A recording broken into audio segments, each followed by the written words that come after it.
Let me tell you something that no one in Washington wants to admit. America is not afraid of war, oil prices, or elections. Right now, in 2025, what keeps the power players up at night is one word: India. You're not hearing this on CNN. You're not reading this in the New York Times. But behind closed doors, there's a rising panic because India's growth, not just in economics, but in influence, innovation, and independence, is the biggest threat to American dominance since the Cold War. And here's the part they really don't want you to know.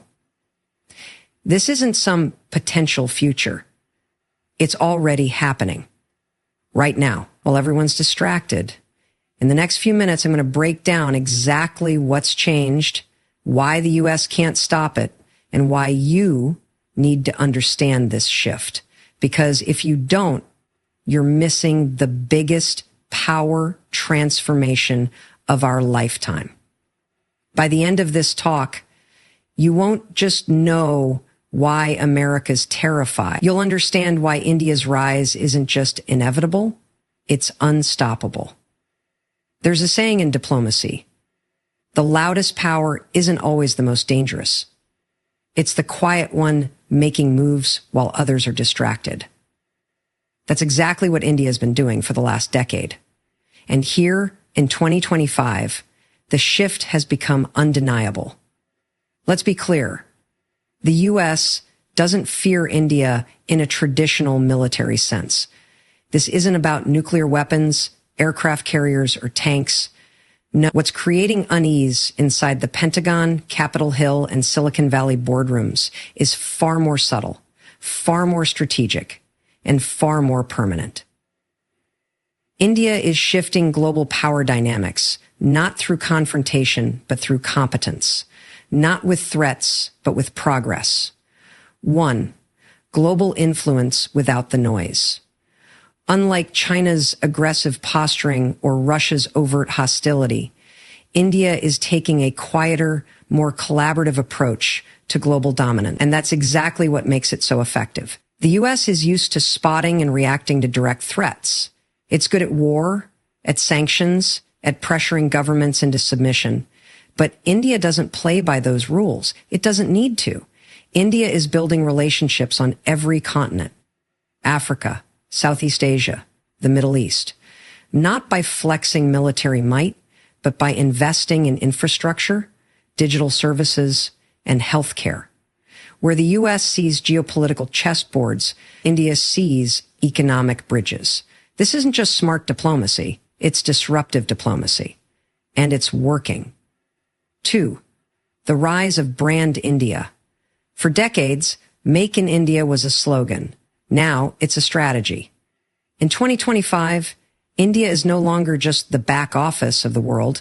It's becoming the brain trust, with Apple, Tesla, and Google expanding operations across Indian states, and Indian CEOs heading some of the world's largest corporations, from Microsoft to IBM to Adobe. The brand of India has shifted from outsourced to indispensable.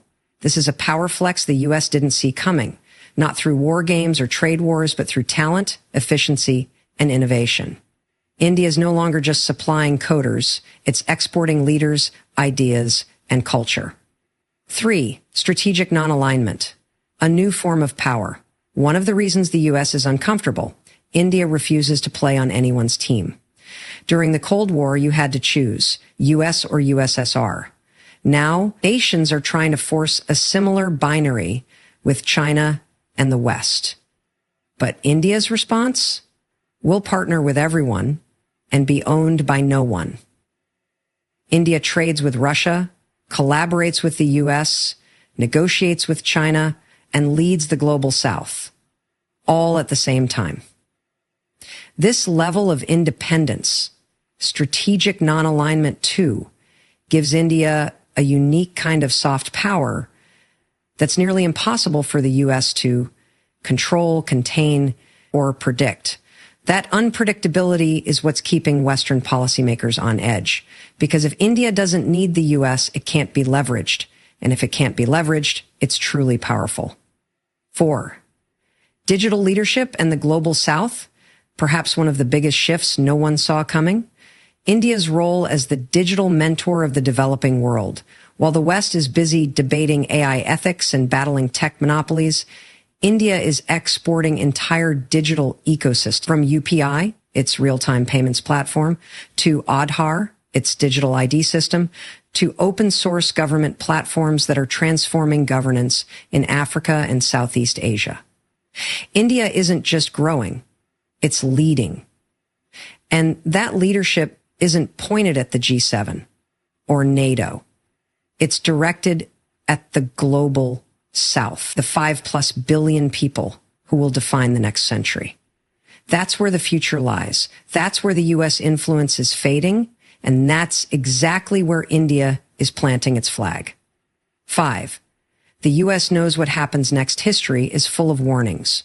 When a new power rises, slowly, steadily, and silently, it's usually the most dangerous to the existing order. The British Empire didn't collapse overnight. Neither did the Roman Empire. It happened through quiet erosion, through new powers filling in the gaps, while the dominant one looked the other way. India's rise is not loud. It's not explosive. It's methodical, cooperative, and deeply intelligent. And that's exactly why it's terrifying, because it cannot be stopped without risking full-blown global instability. The U.S. can't sanction India. It can't invade. It can't isolate. Every option risks backfiring. So what does America do? It watches, worries, and waits. The power shift is happening not in dramatic headlines, but in quiet boardrooms, trade agreements, digital infrastructure, and global hearts and minds.